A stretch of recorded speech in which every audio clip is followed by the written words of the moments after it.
Tell us about a little bit about yourself, maybe things you didn't say last week about your coming to Islam.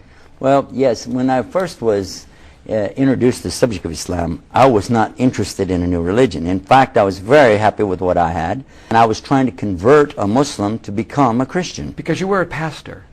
Well, I was a preacher. There's a difference. Okay, you're a preacher. Pastor is much, I think, more dignified than me. I was just a person out preaching the word, you know. And a musician. Very much a musician. And this is your life. Putting it all together, trying to call people to the Lord, etc.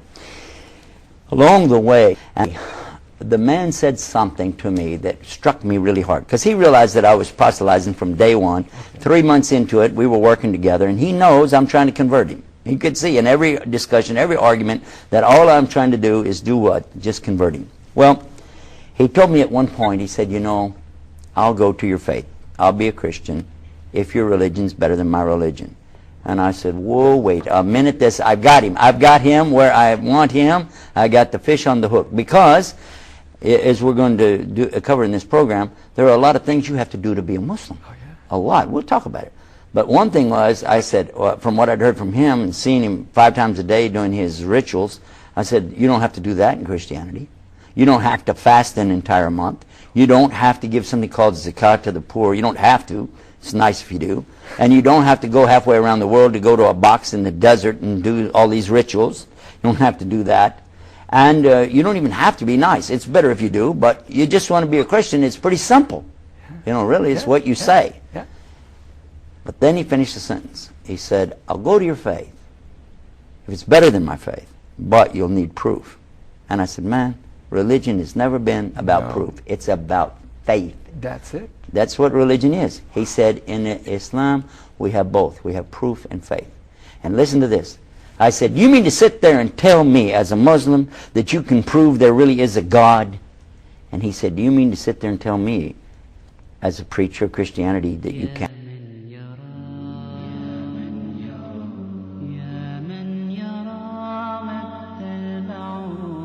And what about when Allah tells us about the Bahrain, 2 seas, where the 2 seas come together, same surah, same chapter. He tells us about that. But they don't mix. They can't mix.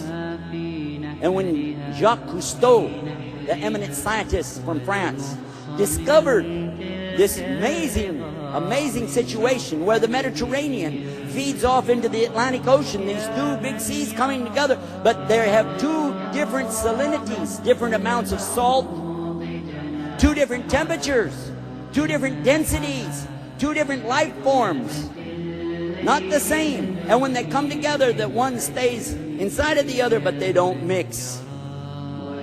And when he got ready to talk about that, he had a Muslim on the boat with him, and he said, we already know that. That's in the Quran 1,400 years ago. Oop.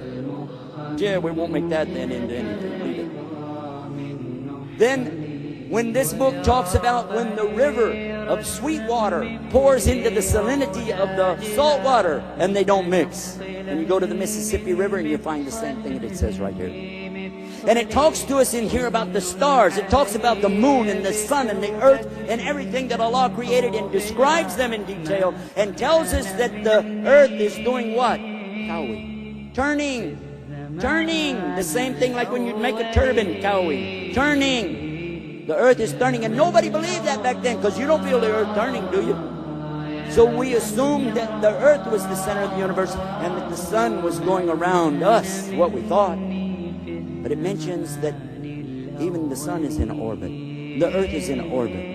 How could the sun be in an orbit? But guess what we found out? It's in an orbit. The sun has an orbit. It's not being still. And the moon is going, the earth is going around the sun the same way the moon is going around the earth. All of it's moving, swimming. And Allah uses this, swimming. Who is telling us this? The Rabbil Alameen, the Lord of the worlds.